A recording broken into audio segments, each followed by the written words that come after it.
Hi, this is Sharon. Here's a little sampler from my Burning Academy. Enjoy!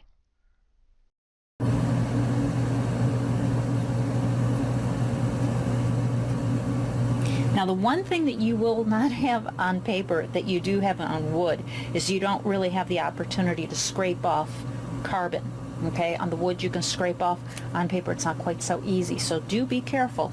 Luckily, the paper does tend to burn a lot slower, so it's not as easy, and it's also very, very consistent, so you're not going to run into hard spots and soft spots and so forth.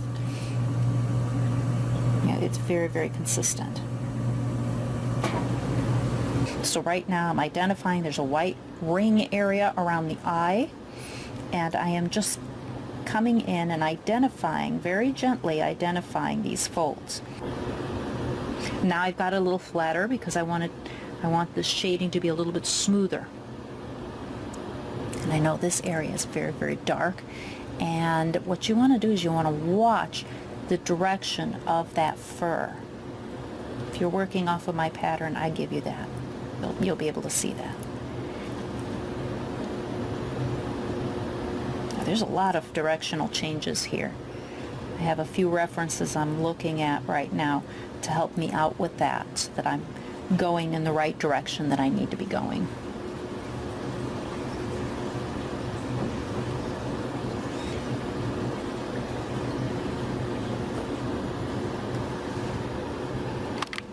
So right now, like I said, all I'm doing is laying in. I'm making sure that the shading is going in the correct direction. I'm not doing smooth shading. You'll notice that my shading is very rough. That is intentional because there's a huge amount of texture here. And if I underlay a little bit of texture, when I go back over with the pen, with the Skew, and make my fine lines, it will only enhance all of this. This gives me something to work with. If it was completely smooth, I'd have to add all the texture with the Skew pen, but now because I'm adding texture at this level, I don't have to add as much texture out. It'll just, it's just a different approach. It's neither right nor wrong. It's just a different approach. Because of the amount of space I have to cover, I've switched to a solid point unit, and I actually have it all the way up. Okay, it's all the way in the red, so it's about as hot as it can go. And that's why I tell you, make sure that you understand that paper takes quite a bit of heat to burn. And so I am going through these areas. I have to go much slower if I want them to get as dark as I want them to be. But you can also do the light areas pretty easily, like this.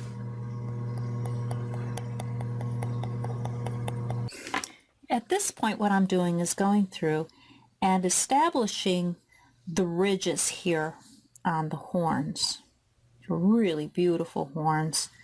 Some very, very lovely ridges. I'm using my bent wire Skew to do that. Now on this area, I'm continuing to pull. I've already identified where the darker area, the darker markings are. Okay, so I'm going to be pretty consistent here just so that I can continue. I started out at the tip and I'm continuing that marking, those markings. They are originating from these ridges that we see. At this point in time, I'm continuing to add the background fur here, the body. I'm not going to go too dark on anything. I'm going to keep everything more toward the light side so that as I work on the horn, I can continue to balance out. But I really, really, before I start working on that horn, want to have something to contrast against that horn so that I know how light or dark I need to go. I've finished filling in all of the detail here, and now I'm just shading areas lightly in order to create that contrast and pop in the image.